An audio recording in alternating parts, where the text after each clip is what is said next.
We all know that we're living through challenging and troubling times. We're in the midst of a pandemic. Cities and whole countries are being locked down for months on end. People are losing their lives, their jobs and their businesses. Mental illness and suicide are on the rise, and the debt that is being built up will take generations to pay off.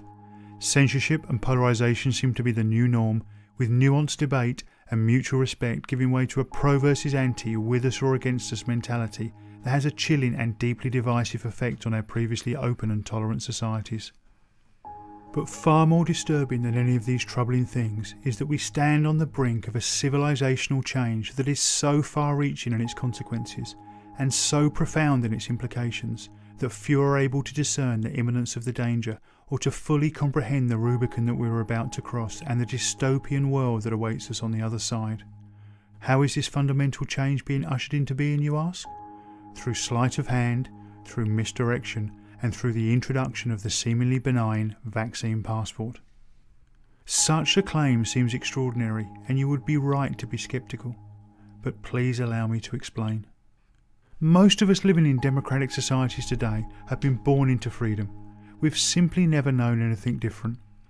Now, liberal democratic societies are certainly not perfect, but we are essentially free to live the lives we choose, go where we please and behave as we wish, except where our actions are expressly prohibited in law, such as stealing, committing acts of violence or taking another's life. But we've not earned the freedoms we've enjoyed. They've been handed down to us by successive generations who wrestled them from the hands of monarchs and tyrants, who campaigned, fought and died so that we could enjoy the freedoms that we now possess to live the lives we choose. Yet today we stand on the brink of having these priceless, hard-fought freedoms stolen from us as we look the other way, of relinquishing them without resistance or debate because we are told we have no choice but to accept vaccine passports if we want to get some semblance of our old lives back. At first glance, accepting vaccine passports into our daily lives may seem like a trivial change. After all, many of us have already become accustomed to scanning QR codes as a condition of entry into restaurants and shops. But do not be fooled. The universal adoption of vaccine passports is not a trivial change. It is no less than a fundamental inversion of what is meant by freedom in democratic societies, and it will facilitate a radical restructuring of our civilization. No longer will your personal freedom be expansive, constrained only at the periphery by long-established and mutually agreed laws. Instead, what will remain of your freedom will be limited to those things that you've been given explicit permission to do by some unseen algorithmic power mediated through the screen of your smartphone, one green tick at a time. Let me say this again, for it is critically important to understand. Today, we are essentially free to do anything we choose except where our actions are prohibited in law. However, after the introduction of vaccine passports, that concept of freedom will be consigned to history, replaced by a completely new system in which you will only be allowed to do the things that you've been given explicit permission to do. This is what I mean by a fundamental inversion of freedom. Almost overnight, our enshrined and protected freedoms will become mere privileges, temporarily granted to us for compliance and good behaviour. Can I go into this restaurant, this concert, this sporting event? Can I get on this bus, this plane or in this taxi? Can I go into this shop, this doctor's surgery or even into my place of work? Participation in such trivial day-to-day activities will be contingent on permissions granted to us via our smartphones, permissions which themselves will be liable to change from one day to the next. And don't think for a second that because you are now double vaccinated this won't apply to you. Australia, a country of under 26 million people, has recently signed contracts to secure a further 195 million vaccine doses on top of the millions of doses already purchased. That's about a booster shot every 6 months for the next 4 years. So in a couple of years from now, if you are 2 days late getting your booster shot for the latest COVID variant, you might as well forget that dinner with friends at your favourite restaurant. Those privileges will have been automatically revoked. And it won't stop there. Vaccine passports are just a Trojan horse. Behind the seemingly benign functional facade lays a digital ID scheme built on a software platform that is designed to be extended over time. Today you'll just get a simple binary green tick or red cross indicating your authorised inclusion or exclusion from everyday society. but tomorrow you'll be rated on every aspect of your life. Points added for behaviour deemed supportive of the government and big business. Points subtracted for anything deemed to be divergent from the required norms.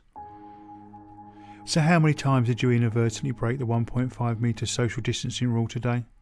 What about that mildly critical post on social media about some government policy? What about that video you shared with a friend raising legitimate questions about the current approved narrative? Watch your social credit score tumble, and as it does, your access to the services essential for everyday life revoked, one privilege at a time.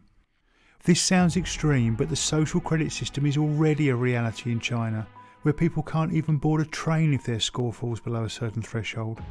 Make no mistake, this is coming soon and to the entire world, and it's coming hidden in the vaccine passport Trojan horse. While such a world may seem implausible to us, if we stop and reflect for just a moment, it becomes clear that COVID-19 has already given us a taste of a world where what is permitted, and with it the boundaries of our freedom, changes on a day-to-day basis. The desensitisation has already begun. Although this vision of our imminent future is shocking enough, the true dystopian power of such a scheme only comes into view when we situate the vaccine passport digital ID platform in the context of the high-tech, highly surveilled world we already live in. It's no secret to anyone that the global tech giants monitor and record our every online action, with each post liked, every article shared, ad clicked and video watched, used to build detailed profiles on us.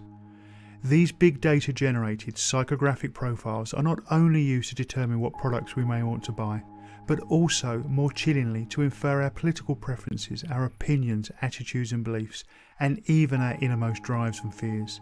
It really can be argued that, armed with big data, AI algorithms and near infinite computing power, Google, Facebook and Amazon really can know us better than we know ourselves. Furthermore, after Edward Snowden's revelations about the NSA's illegal and ubiquitous surveillance programs in the US, working hand in glove as they did with their Five Eyes partners in the UK, Canada, Australia and New Zealand, most reasonably informed people know that governments collect and store vast quantities of data on their citizens, including almost all telephone calls, text messages and emails.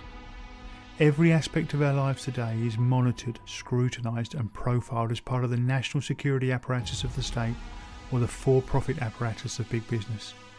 To date, the Faustian bargain that we've made with big tech seems to result in little more than a gentle nudge here and there from an online ad, or an eerily accurate Amazon recommendation to purchase something that we didn't even know we wanted. However, this will all change, and change forever, if we allow the vaccine passports to roll out. Why? Because the vaccine passport and the social credit system it will rapidly evolve into is the final missing piece in an automated architecture of total surveillance and social control. George Orwell has made us all familiar with the watching and monitoring aspect of surveillance, and we all intuitively know that the act of being watched puts pressure on us to conform to certain rules and norms.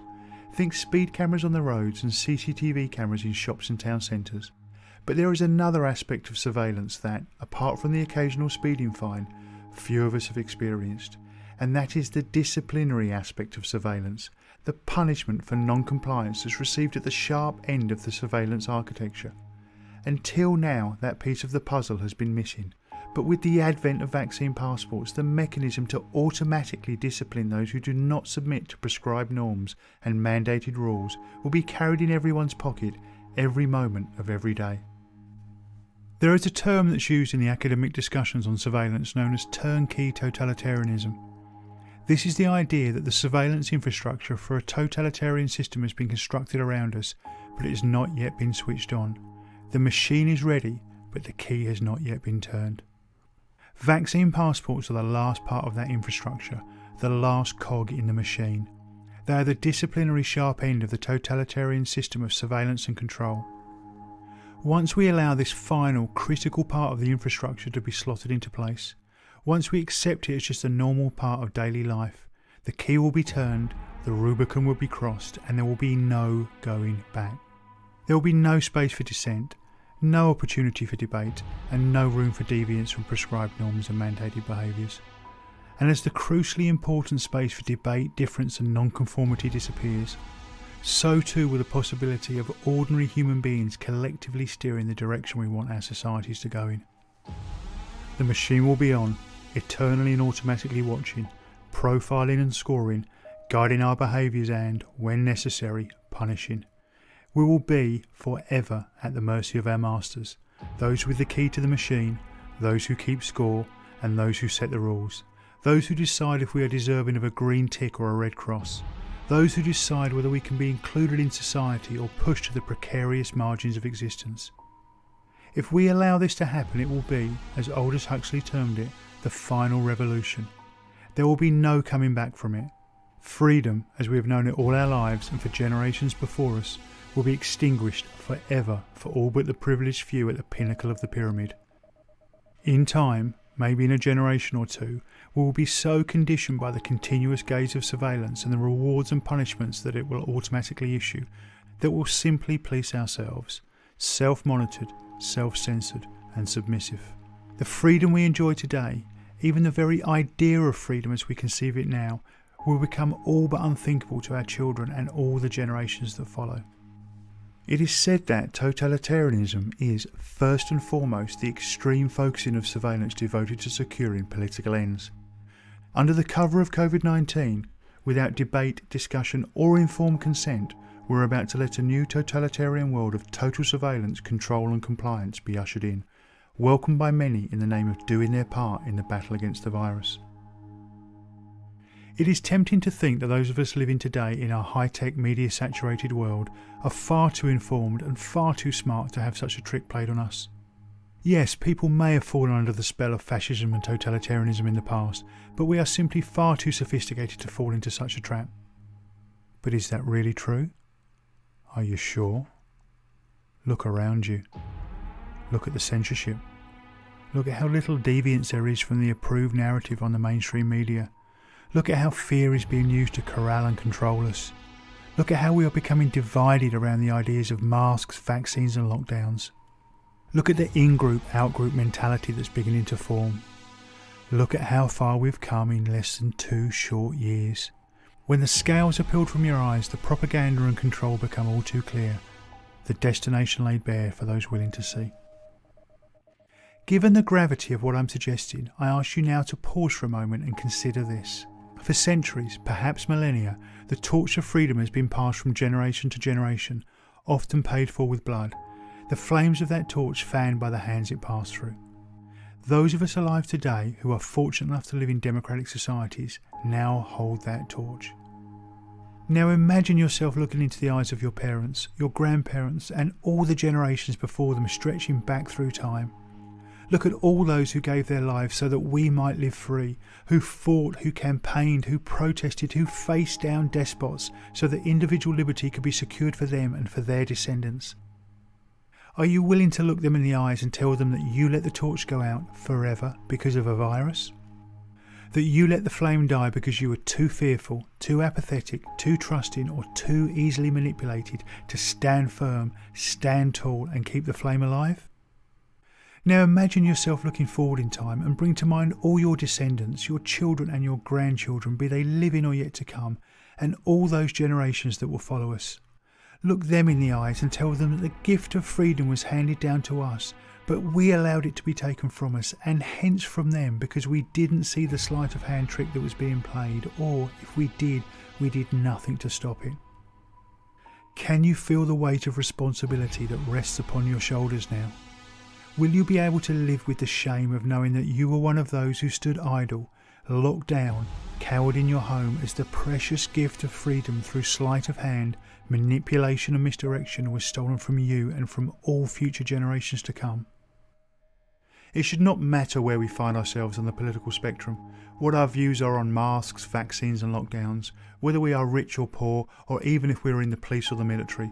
We may disagree on many things, but surely we can all agree on this, that the freedom we enjoy today is the most precious of gifts, that it's been passed down to us and that it must be cherished, nurtured and defended at all costs for the generations to come. It should be clear by now that the vaccine passport, COVID pass, green pass or however they choose to brand it has absolutely nothing to do with your health. And despite how it's being sold to us, its global rollout is not the way we will get our old lives back. In fact, the reverse is true. Vaccine passports are the perfectly engineered gateway for creating a completely new type of controlled and surveilled society, the likes of which we have never seen before. Therefore, under no circumstances, no matter what pressure is applied to us, must we allow vaccine passports to be introduced. Make no mistake, we stand at a pivotal moment in history, like the Spartans at the Battle of Thermopylae or the young men and boys on the beaches of Normandy. The true scale of what is at stake cannot be overstated, but this is not a message of fear and division. This is a message of hope, and it is a message of unity. I share this as my way of sounding the alarm, of calling attention to the imminent danger we all face. We are born free, sovereign beings on this beautiful earth. We are all brothers and sisters. We are one human family regardless of colour, creed or nationality. No weapons need be forged, no ramparts stormed, no buildings raised. We simply need to stand up, to stand united and say enough is enough. We've seen through the tricks, we see the plan clearly now, and we will not allow our freedom to be taken from us. The torch of liberty will not be extinguished, not now, not ever, and certainly not on our watch. Our moment has come to defend it for all future generations, to fan its flames and to pass it on intact and invigorated to the generations that follow us. To our descendants we must say, in unison, we will not let you down.